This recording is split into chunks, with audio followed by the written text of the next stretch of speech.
أعوذ بالله من الشيطان الرجيم. بسم الله الرحمن الرحيم.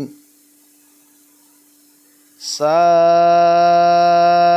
مثلا القوم الذين كذبوا بآياتنا وأنفسهم كانوا يظلمون. من يهد الله فهو المهتدي ومن يضلل فأولئك هم الخاسرون. آمنت بالله صدق الله مولانا العظيم وصدق رسوله النبي الكريم ونحن على ذلك من الشاهدين والشاكرين والحمد لله رب العالمین. ابھی آپ کے سامنے سورہ الاعراف کی آیت نمبر 177 تا 178 کی تلاوت کی گئی. انشاءاللہ کچھ ہی دیر بعد عزت مآب راؤ شاہ نواز صاحب انہی آیات کا ترجمہ، تشریح اور تفسیر بیان فرمائیں گے. اللہ تعالیٰ سے دعا ہے کہ ہمارا پڑھنا، آپ لوگوں کا سننا اللہ تعالیٰ قبول و منظور فرمائے اور اس پر عمل کی توفیق عطا فرمائے. آمین یا رب العالمین. اعوذ باللہ من الشیطان الرجیم. بسم اللہ الرحمن الرحیم. ملتان سے شانواز تمام دوستوں کو السلام علیکم ورحمۃ اللہ وبرکاتہ. دوستان گرامی، آپ کے سامنے سورہ اعراف کی آیت نمبر 177 اور 178 کی تلاوت کی گئی. اب انہی آیات کریمہ کی آسان تشریح ترجمہ مفتی تقی عثمانی کا لکھا ہوا اور تفسیر ابن کثیر سے حاضر خدمت ہے. اللہ تعالیٰ قرآن پاک میں ارشاد فرما رہا ہے، کتنی بری مثال ہے ان لوگوں کی جنہوں نے ہماری آیتوں کو جھٹلایا اور جو اپنی جانوں پر ظلم کرتے رہے. جسے اللہ ہدایت دے بس وہی ہدایت یافتہ ہوتا ہے، اور جسے وہ گمراہ کر دے تو وہ ایسے ہی لوگ ہیں جو نقصان اٹھانے والے ہیں. اللہ اکبر. عام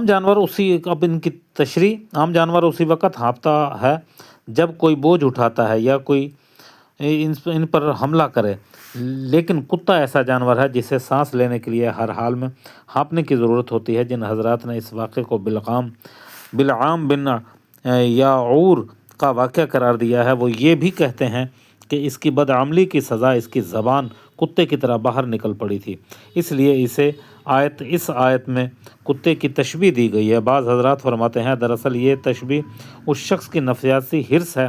اگر کتے پر کوئی چیز پھینکی جائے تو وہ خود اسے مارنے کے لیے پھینکی گئی ہو تو کتا اپنی زبان نکال کر اس پر حرص میں لپکتا ہے، شاید یہ کوئی کھانے کی چیز ہو. اسی طرح یہ شخص دنیا کے حرص میں گرفتار ہوا اور پھر ہر واقعے نے دنیا کو مفاد حاصل کرنے کی کوشش کرتا رہا. یعنی ان کی تقدیر میں یہ لکھا ہوا ہے کہ وہ اپنے اختیار سے کام کریں گے جو انہیں جہنم تک لے جائے گا. لیکن یہ یاد رہے کہ تقدیر میں لکھنے کا مطلب یہ نہیں کہ وہ جہنم کے کام کرنے پر مجبور ہو گئے ہیں، بلکہ بلا شبہ ان کی مثال ایسی ہے جیسے ایک استاد اپنے کسی شاگرد کے حالات کے پیش نظر یہ لکھ کر دے کہ یہ فیل ہوگا. اس کا یہ مطلب نہیں کہ استاد نے اسے فیل ہونے پر مجبور کر دیا، بلکہ اس نے جو لکھا ہے اس کا مطلب یہی تھا کہ یہ شاگرد محنت کرنے کی بجائے وقت ضائع کرتا ہے، اس لیے یہ فیل ہوگا. اب ان آیات کریمہ کی آسان تفسیر ابن کثیر سے اللہ تعالیٰ قرآن پاک میں ارشاد فرما رہا ہے، جس کو اللہ تعالیٰ اب اس کی عنوان ہوتا ہے ہدایت اور گمراہی اللہ کے قبضے میں ہے. اللہ تعالیٰ فرماتا ہے جس کو اللہ تعالیٰ ہدایت کرے کوئی اس کو گمراہ نہیں کر سکتا، جس کو وہ گمراہ کر دے کس کی مجال ہے کہ وہ اس کو ہدایت میں لے آئے. اللہ تعالیٰ جو چاہتا ہے وہی کرتا ہے. اس لیے حدیث مبارکہ میں آیا ہے کہ سب تعریفیں اللہ ہی کے لیے ہیں، ہم اس کی حمد بیان کرتے ہیں اور اسی سے مدد چاہتے ہیں اور اسی سے ہدایت طلب کرتے ہیں اور اسی سے بخشش مانگتے ہیں. ہم اپنے نفس کی شرارتوں سے اللہ تعالیٰ کی پناہ میں ہیں اور اپنے اعمال کی برائیوں سے بھی. اللہ تعالیٰ کی راہ دکھائے ہوئے کا کوئی بھٹکا نہیں سکتا اور اس کے گمراہ کیے ہوئے کو کوئی راہ راست پر لا نہیں سکتا۔ میں گواہی دیتا ہوں، اللہ اکبر، کہ معبود صرف اللہ تعالیٰ ہے، وہ اکیلا ہے، اس کا کوئی شریک نہیں، اور میں گواہی دیتا ہوں کہ محمد رسول اللہ صلی اللہ علیہ وآلہ وسلم اللہ کے رسول ہیں۔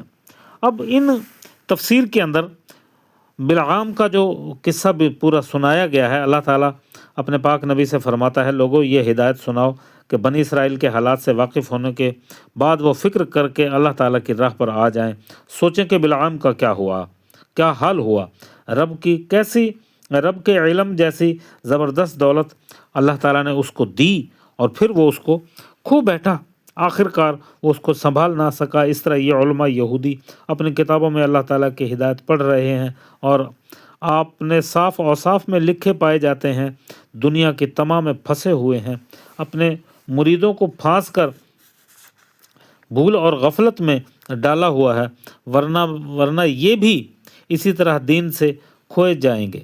اللہ اکبر، انہیں چاہیے کہ اپنی علمیت سے فائدہ اٹھائیں، تمہاری اطاعت کی طرف جھکیں اور دوسروں کو حق بات کو ظاہر کریں۔ اللہ اکبر، وآخر دعوانا ان الحمد للہ رب العالمین۔ اللہ پاک، قرآن پاک پڑھا گیا، ترجمہ، تشریح اور تفسیر بیان کی گئی، اپنی بارگاہ میں منظور و مقبول فرما اور ہمارے لیے توشہ آخرت بنا دے۔